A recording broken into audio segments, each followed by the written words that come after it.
तो Babar Azam 3 one day matches में इससे पहले 154 रन बना चुके हैं और हसन अली ने 6 विकेटें ली थी, तो Hasan Ali top wicket taker भी थे। तो ये कॉन्फिडेंस देगी ये चीज़, हालांकि 8 साल पुरानी बात है। देखिए कॉन्फिडेंस देगी तो सही, लेकिन उस कॉन्फिडेंस का फ़ायदा उस वक्त भी होता है ना कि जब आपकी कहीं फॉर्म भी लगी हुई होती है, या कुछ मैचेस के लिए कुछ 2-4 मैचेस में आपकी फॉर्म नहीं होती, तो आप कहते हैं कि यार मैं वेस्ट इंडीज़ जा रहा हूँ, वहाँ पे मैंने रन्स किए थे, उस ग्राउंड में किए थे, या ऑस्ट्रेलिया जा रहा हूँ वहाँ रन्स किए थे। लेकिन यहाँ पे बहुत लंबी हो गई है फॉर्म बाबर की, ठीक है ना, बहुत ज़्यादा लंबी हो गई है। और हसन अली भी कमबैक के बाद आए, तो प्रेशर होगा उनके ऊपर। लेकिन ये ऐसी पिचेज़ है, ये पाकिस्तान जैसी पिचेज़ है, सपोर्ट करती हैं। आपको इस कंडीशन का आइडिया है ना, बहुत बाउंस होगा बॉल, ठीक है ना, इतना ज़्यादा बॉल सीम होने की एक नज़र आती है। अब ये पता नहीं है कि क्या जिस तरीके से टेस्ट मैच में ऑस्ट्रेलिया के अगेंस्ट इन्होंने पिचेस बनाई थी, वो बहुत डिफ़िकल्ट पिचेस थी। आपको याद होगा कि ऑस्ट्रेलिया की जो मेन बैटिंग लाइनअप थी वो बहुत ज़्यादा स्ट्रगल कर रही थी उन पिचेस पे टेस्ट मैचेस की। जीत तो गए ना। हाँ नहीं जीते, लेकिन जो भी है उनकी बैटिंग तो बहुत स्ट्रगल कर रही थी ना, जिसमें हमने बोला यार वेस्ट इंडीज़ वालों ने तो कमाल कर दिया। अब क्या उस टाइप की पिचेस ना कहीं बना दें ओडीआई में, जो कि लगता नहीं है। लेकिन पाकिस्तान की जो टीम है, जब भी कोई इनके अगेंस्ट जाती है, वो कहीं ना कहीं कोशिश ऐसे करती है कि ओडीआई में, ये टेस्ट क्रिकेट में इस टीम के अगेंस्ट ऐसी पिच कहीं बना दें जहाँ पे बॉल थोड़ा सा स्विंग सीम हो और इस टीम को जल्दी आउट करने की कोशिश करो। लेकिन चांसेस यही हैं कि बैटिंग पिच ही होगा ब्रेक कहीं ना कहीं, आपको स्पिन नज़र भी आएगा। लेकिन मौका है, अच्छा मौका है तो हमारे बैट्समैनों के पास कि बड़े बड़े रन्स करें। वेस्ट इंडीज के कौन से बॉलर आपको लगता है अगर स्पिन पिच? देखिए मैं फास्ट बॉलर्स की बात करूं ना, ये सील्स जो है ना, ये बड़ा तंग करता है। ये टेस्ट क्रिकेट में भी बहुत अच्छी बॉलिंग करता है, तेज नहीं है, 130, 32, 35 पे बॉल करते हैं, लेकिन इन स्विंग सीम बहुत अच्छा है। फिर उसके बाद शमार जोसेफ, अभी हमने T20 में देखा, ये तेज़ बॉल करते हैं, इतना ज़्यादा इनके पास स्विंग वगैरह जो है कुछ भी नहीं है। रोमारियो शेफर्ड है, इनको भी हमने अभी T20 में देखा। ये जितनी जो फास्ट बॉलिंग हमें नज़र आती है, इसके अंदर जो सील्स है, ये मुझे बहुत अच्छा जो है वो बॉलर लगता है। ये थोड़ा सा तंग भी कर सकता है। मैथ्यू फोर्ड भी हैं, ऑलराउंडर हैं वो ऑलराउंडर हैं, लेकिन वो खैर इतना भी नहीं है उनका, वो रेपुटेशन इतनी नहीं है। लेकिन ये जो मैंने सील्स बताया ना, ये है, ये टेस्ट क्रिकेट में भी बड़ी अच्छी बॉलिंग करता है, ओडीआई में भी ये अच्छी करते हैं। तो ये बाकी आपके सामने ये मोटाई जो हैं, ये एक लेफ्ट आर्म स्पिनर जो अभी T20 में भी खेले थे। रोस्टन चेज जो हैं, ये ओडीआई वगैरह में भी इनकी परफॉर्मेंस कहीं ना कहीं रहती है। लेकिन रोस्टन चेज को जब मैं देखता हूँ ना, तो मुझे समझ नहीं आती, खैर बोलना नहीं चाहिए, मुझे ऐसा लगता है कहीं ना कहीं ये भी बहुत ही कोई सपोर्ट होती है इसको, हर जगह पे आ जाता है, टेस्ट क्रिकेट में भी आ जाता है, T20 क्रिकेट में भी आ जाता है, वनडे में भी आ जाता है। मतलब फिजिकली भी कोई इतना तगड़ा प्लेयर नहीं लगता ना, बैटिंग कोई इतनी तगड़ी, कोई ऐसा मतलब समझ नहीं आती इस प्लेयर की भी। लेकिन आपके उनके हिसाब, उधर की फील्ड के हिसाब से ऐसे ही लगता है इसको बहुत ज़्यादा सपोर्ट किया जाता है।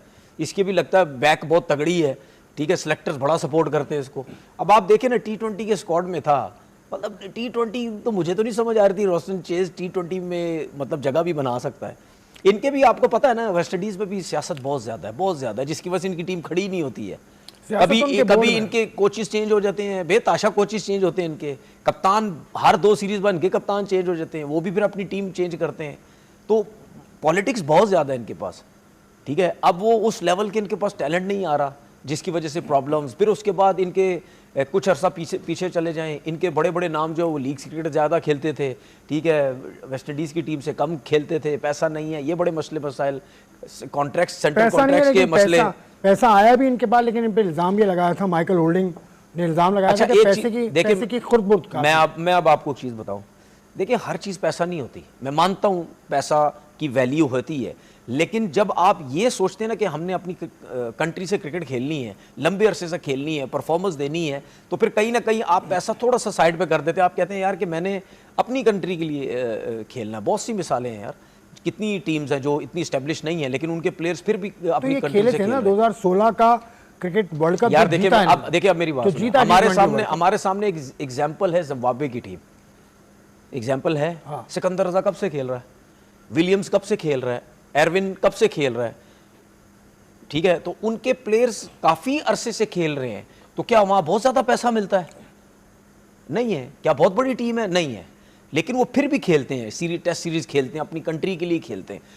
पैसा ज़रूरी है, ठीक है, लेकिन जब उनका इंटरनेशनल मैचेस होते हैं, वहाँ आते हैं, अपनी कंट्री को रिप्रेजेंट करते हैं, परफॉर्मेंस देते हैं, अपना नाम बनाते हैं, अपने मुल्क का नाम बनाते हैं, कहीं भी जाते हैं उनकी वैल्यू बनती है। लेकिन होता तो ये कोशिश लड़के ये करें कि खेले अपनी कंट्री से खेले। वेस्ट इंडीज कोई एक मुल्क नहीं है, नहीं, वो आप सही कह वेस्ट रहे हैं, इंडीज वो आप सही मुख्तलिफ कह रहे हैं। जजीरों के मिलके बने, तो इसलिए शायद उनका पैशन वो ना होता हो जो एंटीगा से खेलने में ब्रायन लारा का होगा, वो वेस्ट इंडीज से शायद, लेकिन उनके बारे में मैं कुछ कह नहीं रहा, लेकिन हो सकता है ये वजह हो कि नहीं, वेस्ट ये वजह इंडीज नहीं की है। डायनेमिक्स अलग है। ये वजह नहीं है यार, अगर ये होता तो फिर ब्रायन लारा कैसे बन जाता? लारा तो मैंने उसकी बात कहते कहते मैं रुक गया। मैं इसी बोला, फिर वेव रिचर्ड कैसे बन जाते?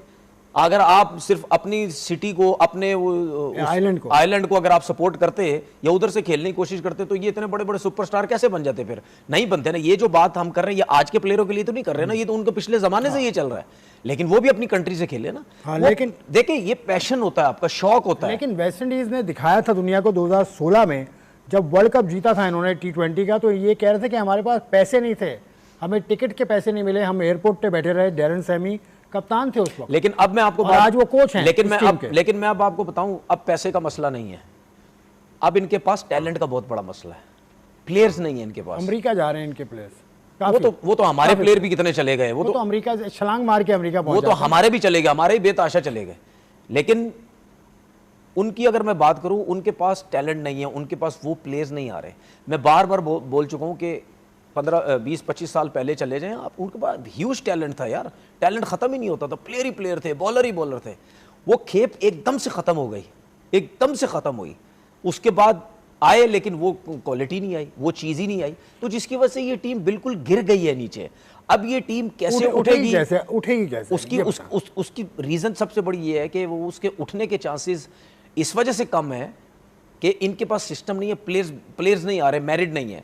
अब ये इसी चीज के तलाश में लगे हुए हैं कि जी हमारे पास कोई ऐसे 2-3 किस्म के टैलेंटेड प्लेयर आ जाए जिससे हमारी बैटिंग खड़ी हो जाए, 2-3 ऐसे तगड़े फास्ट बॉलर, तेज फास्ट बॉलर आ जाए जिससे हमारी टीम खड़ी हो जाए, सही है ना, या कोई ऐसे स्पिनर आ जाए हमारी टीम खड़ी हो जाए, अदरवाइज नहीं हो सकता। मैंने आपसे कल भी एक बात बोली थी, आपने मुझसे एक सवाल किया था कि पाकिस्तान के फास्ट बॉलर्स का वो क्या है, मतलब नर्सरी पाकिस्तान फास्ट ठीक है, बॉलर उनको क्या है, ठीक, अब नहीं, आपने बोला था नर्सरी नहीं है, तो मैंने आपसे बोला था कि अगर फास्ट बॉलर्स पाकिस्तान में आने लग गए, टेस्ट क्रिकेट में आने लग गए, इसका मतलब ये आपकी खेप शुरू हो गई है फास्ट बॉलर्स की। इसी तरीके से वेस्ट इंडीज में भी है, ठीक है। अगर आपकी वेस्ट इंडीज की टीम अगर टेस्ट क्रिकेट में अच्छे प्लेयर्स आने लग गए, इसका मतलब ये है कि आपकी डोमेस्टिक क्रिकेट में आपकी कंट्री के पास प्लेयर्स अच्छे आने लग गए हैं, ठीक है। क्योंकि उन्होंने कोशिश तो की थी, डायरेक्टर क्रिकेट को लगाया रिचर्ड पाइबस को, फिर जिमी एडम्स भी इनके पास रहे, फिर इनके पास और भी लोग रहे, कोशिश तो ये करें, लेकिन इनका क्रिकेट बोर्ड स्टैब्लिश नहीं है, स्टेबल नहीं है। अभी हाल ही में जो टेस्ट मैच में इनको शिकस्त हुई, उस पर तो ब्रायन लारा, विवियन रिचर्ड्स, पता नहीं किस को बुला लिया था, बिल्कुल, लेकिन क्या किया, कुछ नहीं। देखिए वो इस वजह से उनको बुलाया गया था कि शर्मिंदगी हुई थी ना कि आप सारे टेस्ट मैचेस हार गए, ठीक, तीनों के तीनों आप टेस्ट मैचेस हार गए, तो शर्मिंदगी होती कि यार आप अपनी कंट्री में खेल रहे हैं। नो डाउट ऑस्ट्रेलिया की टीम बहुत बड़ी थी, लेकिन वो क्यों शर्मिंदगी हुई, जो मुझे ऐसा लगा कि ऑस्ट्रेलिया की बैटिंग लाइनअप को अगर आप ऊपर के 5 से 6 प्लेयर फटाफट आउट कर रहे हैं, तो उसके बाद कैसे इतने 250, 300, 200, 250 रन बन रहे, 200, 250 ही बन रहे थे, इससे ज्यादा नहीं बन रहे थे, और उसके बाद आप भी उसके अंदर आउट हो रहे हैं, जल्दी आउट हो रहे हैं, सही है। तो इस वजह से अफसोस होता कि यार अपनी कंट्री में इतने टेस्ट मैचेस हार रहे हैं। लेकिन एक चीज मैं बताऊं, चाहे वेव रिचर्ड बैठ जाए, चाहे ब्रायन लारा बैठ जाए, चाहे कोई भी बैठ जाए, जब तक आपका सिस्टम तगड़ा नहीं होगा, इन सब के बैठने से, मैं ये आपने वेस्ट इंडीज की बात की तो इस वजह से मैंने नाम लिया, चाहे पाकिस्तान का सिस्टम हो, चाहे वेस्ट इंडीज का हो, चाहे दुनिया का कोई सा भी सिस्टम हो, जहां पे आपका सिस्टम खराब होता है, प्लेयरों को आप बिठा दें कुछ भी नहीं होगा, टेबल पे बिठा दें कुछ भी नहीं होगा, जब तक आप अपने सिस्टम को तगड़ा नहीं करेंगे, मैरिट नहीं करेंगे,